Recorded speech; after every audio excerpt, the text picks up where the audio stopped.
ప్రభువు మీతో నుండనగాక. పునీత మత్తయి వ్రాసిన శుభవార్తలోని భాగము.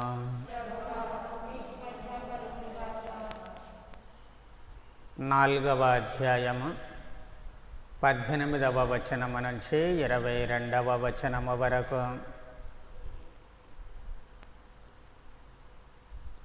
గలిలయ సరస్సు తీరమున యేసు నడచుచు వలవేసి చేపలను పట్టు పేతురు అను నామాంతరము గల సీమోనును అతని సోదరుడగు ఆంద్రియను చూచెను. వారు జాలరులు, మీరు నన్ను అనుసరింపడు, మిమ్ము మనుష్యులను పట్టువారినగా చేసేదను అని యేసు వారితో పలికెను. వెంటనే వారు తమ తమ వలలను అతట విడిచిపెట్టి ఆయనను వెంబడించరే. అతట నుండి పోవచ్చు యేసు జబదాయి కుమారులైన యాకోబు, యోహాను అను మరి ఇద్దరి సోదరులను చూచెను. వారు తమ తండ్రితో పాటు పడవలో తమ వలలను చక్కపెట్టుకొనుచుండెరే.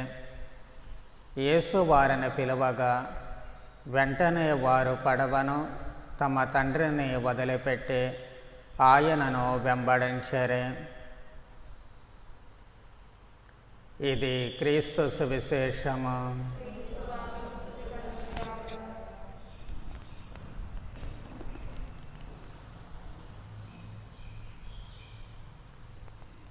అపోస్తులుడైన పునీత ఆంద్రియ గారు రాయప్ప గారికి స్వయాన సోదరుడు.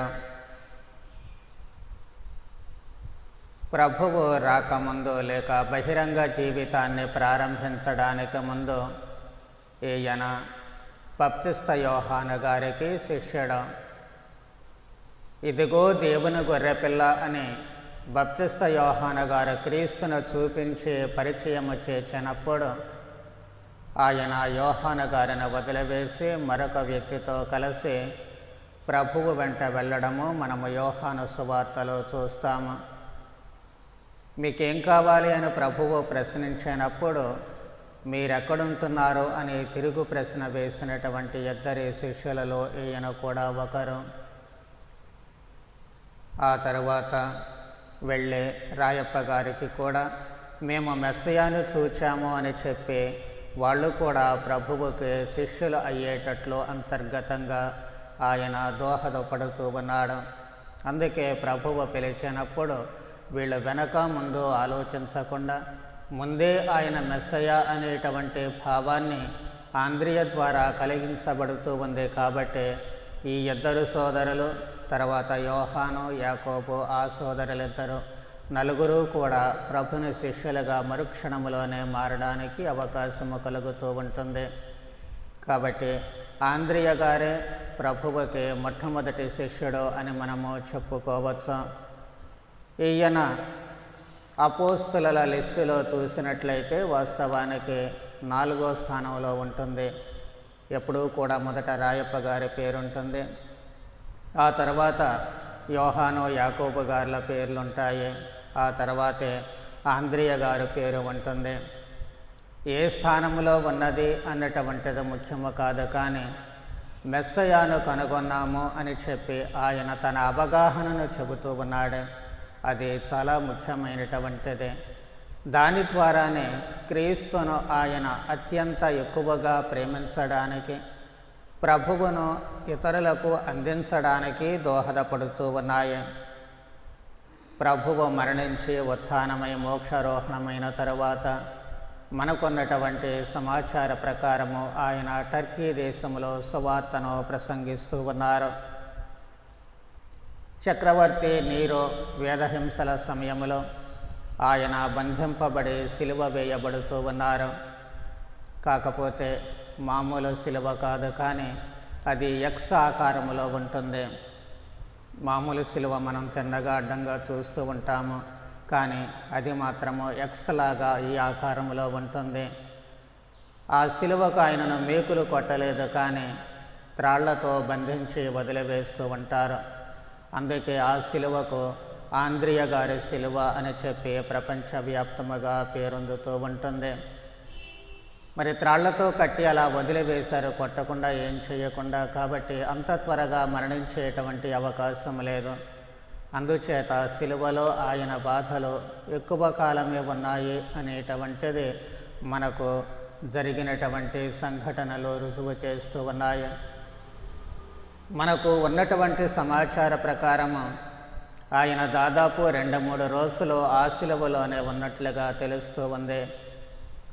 కాకపోతే ఆ సమయాన్ని కూడా ఆయన వృధా చేయడం లేదు. ఆయనే మొదటి అపోస్తలులు, ఆయనే క్రీస్తుని మెస్సయాగా కనుగొన్నటువంటి మొదటి వ్యక్తి అనుకున్నాము. ఆ భావనతోటే ఆయన ఆ శిలువలో ఉండి కూడా 2 రోజుల పాటు తన వద్దకు వచ్చినటువంటి ప్రజలకు సువార్తను బోధించినట్లు చెప్పబడుతూ ఉంటుంది.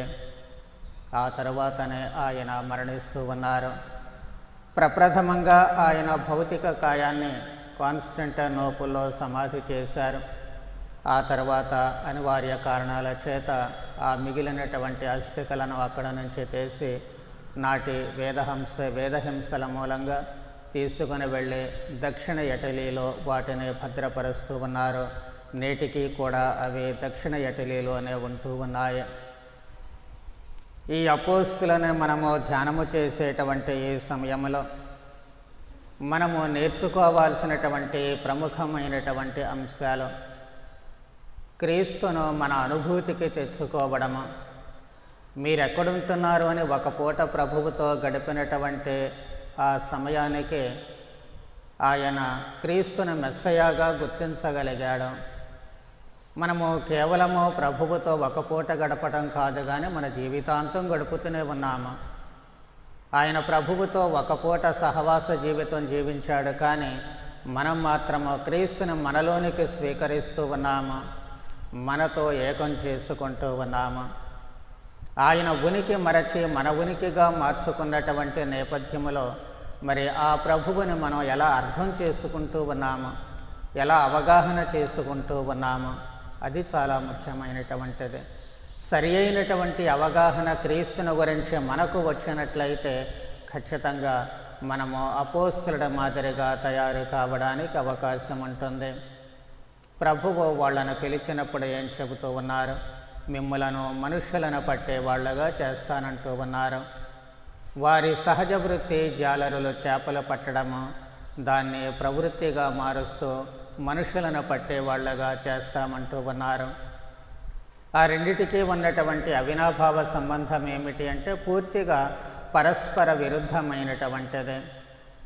జాలరులు చేపలెందుకు పడతారు? మొదటిగా తమ జీవనోపాధి కోసము. తమ జీవనము కొనసాగాలి అంటే వాటిని పట్టుకోవాలి, అమ్ముకోవాలి, లేదా తాము కూడా కొంత తినాలి. తద్వారా జరిగేటువంటి పరిణామాలు ఏమిటి అంటే చేపలు జీవాన్ని కోల్పోతూ ఉంటాయి. తమ జీవనోపాధి కోసము లేక తమ జీవనాధారము కోసము అక్కడ చేపలు ప్రాణాలు పోగొట్టుకుంటూ ఉంటాయి. కానీ మిమ్మల్ని మనుషులను పట్టేవాళ్ళుగా చేస్తానంటున్నారు ప్రభువు. అంటే చేపల స్థానంలో మనుషులు వస్తే మనుషులను పట్టుకొని పీక్కుతనమని అర్థం కాదు, కానీ పూర్తిగా అక్కడ మారిపోతూ ఉంటుంది. ఏమిటి అంటే మనుషులను పట్టుకున్నప్పుడు వాళ్లకు జీవాన్ని పోస్తూ ఉంటారు, అవసరమైతే తమ జీవాన్ని కోల్పోతూ ఉంటారు.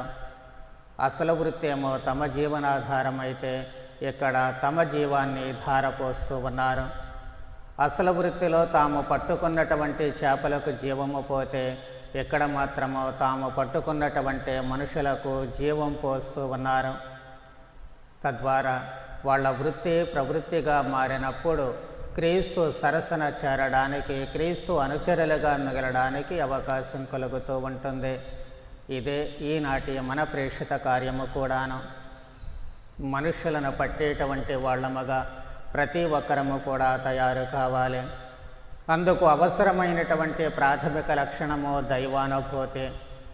క్రీస్తును మనం ఎలా అనుభవానికి తెచ్చుకుంటున్నాము, మన అనుభూతి ఏమిటి? నేను క్రీస్తుగా మారుతున్నాను, క్రీస్తు నాలో ఉన్నారు అన్నటువంటి ఆ అనుభూతి గనుక మనకు ఉన్నట్లయితే మన మాటలు చేతలు ఖచ్చితంగా క్రీస్తు మాదిరిగా మారుతూ ఉంటాయి. అదే గనుక జరిగితే క్రీస్తు ఏ విధముగా జీవము తీసేవాళ్ళుగా కాదు కానీ జీవము పోసేవాళ్ళుగా ఉన్నారో మనము కూడా అలాగే మారుతూ ఉంటాము.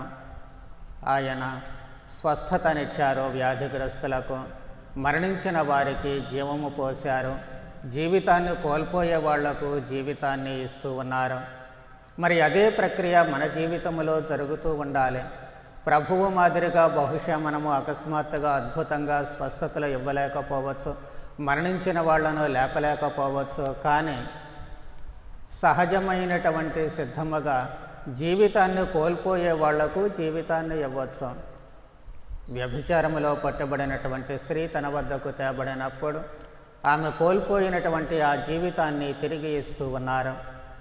జక్కీని ఇంటికి వెళ్ళినప్పుడు ఆయన కోల్పోయినటువంటి సాంఘికపరమైనటువంటి ఆయన స్థితిని ఉన్నతమైనటువంటి స్థాయికి తీసుకుని వెళుతూ ఉన్నారు. పాపాత్మురాలైనటువంటి స్త్రీ తన వద్దకు వచ్చినప్పుడు నీచమైనటువంటి స్థానములో ఉన్నటువంటి ఆమె జీవితాన్ని గౌరవప్రదమైనటువంటి స్థానంలోనికి తీసుకువెళుతూ ఉన్నారు.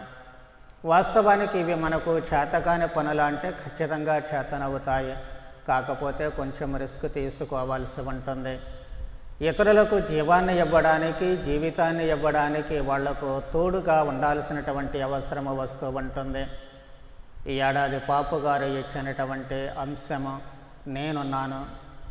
ఈ నేనున్నాను కదా అన్నటువంటి ఇజియాసు ప్రవక్త మాటలను మనం గనక వంట పట్టించుకున్నట్లయితే ఖచ్చితంగా ఇతరుల కష్ట నష్టాలలో ఉన్నప్పుడు, ఇతరుల జీవితాన్ని కోల్పోయేటువంటి ప్రమాదాలలో ఉన్నప్పుడు నేనున్నాను కదా అని చెప్పి వాళ్లకు భరోసా ఇవ్వగలిగినటువంటి శక్తి వస్తుంది. గొప్ప గొప్ప పనులేమీ చేయనవసరం లేదు. మానసిక ధైర్యాన్ని ఇవ్వడము, కష్టాల్లో ఉన్నప్పుడు ఆలోచన శక్తి వాళ్ళు కోల్పోయినప్పుడు వాళ్ళ బదులుగా మనము ఆలోచించి ఆ చీకటిలో ఒక చిరుదివ్వెల ఒక చక్కటి మార్గాన్ని వాళ్లకు సూచించడము, ఆ మార్గములో నడిచేటట్లు వాళ్లకు భరోసా ఇవ్వడము, నిరాశ నిస్పృహలలో ఉన్నటువంటి మనుషులకు మనము తోడుగా ఉండడము. ఈ నేపథ్యంలో మనం గుర్తుంచుకోవాల్సింది అవతల వాళ్ళు మంచివాళ్ళ చెడ్డవాళ్ళ అన్నటువంటిది కాదు.